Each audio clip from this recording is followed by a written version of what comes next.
Temujin Borjigin, later named Genghis Khan, lived from 1162 to 1227 AD, and the title Khan, which means lord, leader, was attributed to the rulers of the lordships called Khanates.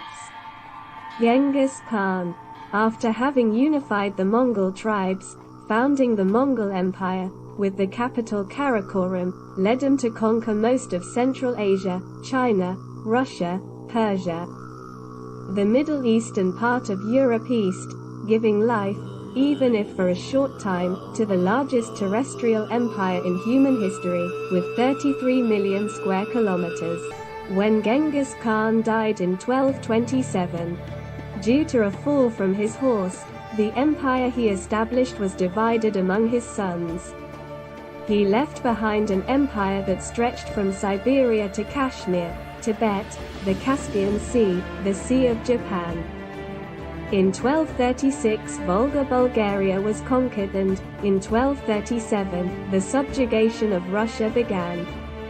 The Tatar Mongols quickly gained control of the steppes, absorbing the local Turkic populations into their army.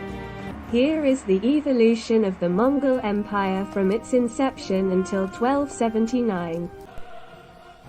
The Golden Horde was the denomination of the dynasty of Mongol origin, but founded on Turkish or Turkified majority populations, and its influence was established by Batu, grandson of Genghis Khan. Over a vast area of the southern Russia, from the Caucasus to the Middle Volga, and on the steppe of Asia, between Siberia, the Caspian and the Aral. The Horde, always following the influence of the subject peoples, adopted the Islamic religion, abandoning the original animistic beliefs of the Mongols. In 1440, the Horde was also devastated by civil war. From the original empire, several autonomous khanates had then formed: the Khanate of Siberia, of Kazan, of Astrakhan, of Kazan, of Crimea and of Nogai. None of these new states was able to stand comparison with the Grand Duchy of Moscow, which thus finally freed itself from Mongol control around 1480. The fate of the various khanates was to be annexed by Russia sooner or later. Both Kazan and Astrakhan were conquered by Ivan IV, known as the Terrible, who, after these annexations, renamed his state Russia. The Khanate simultaneously covered many Russian territories, and its capital was the city of Kazan. The majority of the population belonged to the Kazan Tatar ethnic group, Bulgarians of the Volga. Muslims from 922 AD who spoke Turkish, even if they were not always used to identifying themselves as Tatars, most of the time they called themselves simple Muslims or Kazan people. Islam was the state religion. The urban population of the Khanate made clay, wooden and metal tools, leather, armors, plows and jewels, and also traded with Central Asia, the Caucasus and Muscovy, Duchy of Moscow, especially in fine furs, honey and wax.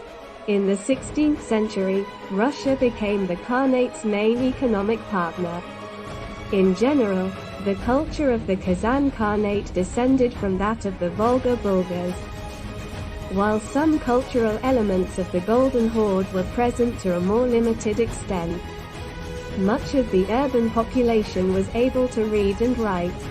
Large libraries were present in the mosques, and Kazan became, in the Middle Ages, one of the most important scientific and theological centers of the Muslim world. Today's Tatars are an ethnic group of Turkish origin.